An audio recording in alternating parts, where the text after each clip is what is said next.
director perquè algú un dia em va encarregar dirigir un doblatge. I jo, a la meva trajectòria, va començar fent d'actor, com tothom, i a partir d'uns anys algú es va proposar ajustar. Aquesta persona es deia Arseni Corselles i a finals dels 80 em va proposar ajustar un estudi que es deia CNR. Vaig estar ajustant molts anys i a partir d'un moment una altra persona, es deia José Luis San Salvador, em va proposar dirigir. I en aquesta feina sempre hi ha algú que et proposa fer una feina concreta i va ser per aquestes dues persones. Tradicionalmente siempre era una profesión que estaba en mi casa. Mi madre, Juana Beuter, era directora de doblaje y lo vi desde que yo tenía unos 13 años que mi madre se reincorporó en la profesión.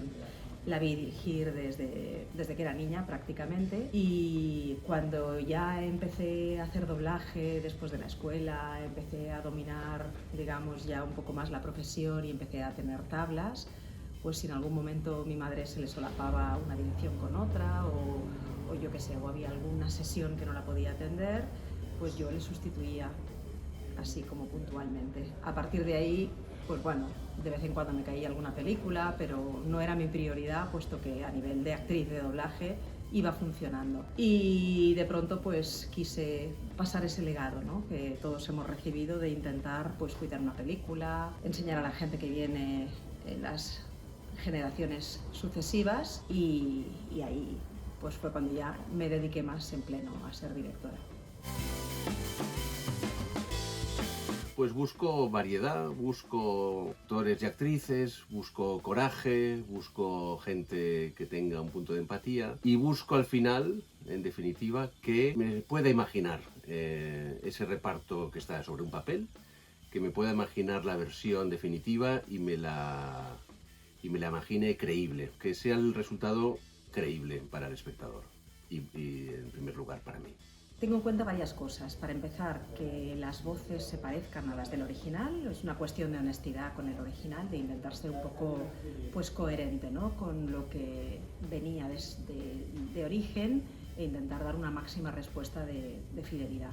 Es diferente escoger para mí a los personajes principales que buscar a los secundarios o sobre todo los ambientes. Los personajes principales los puedo buscar, como bien os decía, por calidad de la voz y también por la energía. Para mí es muy importante la energía, eso que decimos los directores, de que ves o no ves a una persona, ¿no?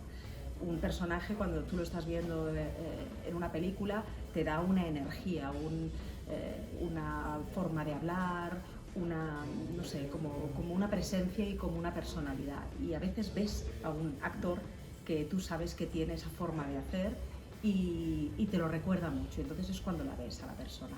En el momento en que tú tienes un par de protagonistas decididos, es cierto que muchas veces por sensación de grupo tienes que escoger el resto del casting un poco en función de los papeles principales que has escogido. Los papeles más pequeñitos o demás, yo lo que busco básicamente es personas que sean camaleónicas, que me puedan dar una gran interpretación o unos grandes matices, pero que a la vez me puedan cambiar mucho, sobre todo si le voy a repartir 2 o 3 papeles. El ser plástico a la hora de hacer ambientes es muy importante.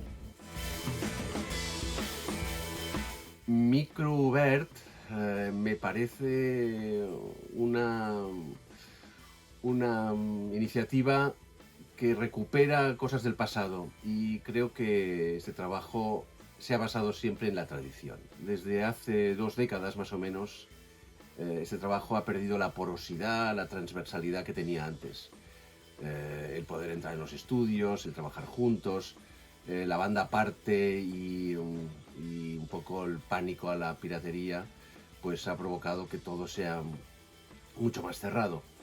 Y Microbert abre un poco alguna puerta, alguna ventana para que nos conozcamos más, para que haya más porosidad en definitiva y podamos aprender más unos de los otros, que es más o menos la base de este trabajo, aprender de los que saben más. Bueno, que me va a parecer, soy de EDUB, bueno, estoy en el stage, digamos, de EDUB, que está creando estas iniciativas, con lo cual soy una ferviente defensora de todo lo que es las iniciativas de EDUB, pero porque creo firmemente en ellas y porque creo que son integradoras y que nos crean un sentido de profesión. Microvert es súper necesaria, igual que lo es FESALA, que también lo tenemos, pero Microvert creo que es la forma en que una persona, hoy en día que no hay pruebas de voz, es capaz de poder enseñarle a los directores lo que es capaz de hacer y se pone en esa situación que a veces cuando te están pagando porque te han convocado es un poco incómoda, ¿no? Para una persona que no te conoce. Entonces, bueno, da visibilidad, aceptas las observaciones, los consejos de un director y te dice cómo te ve. Y creo que es una herramienta que la hemos descubierto ahora y que le auguro un gran futuro y era necesaria tener como profesión.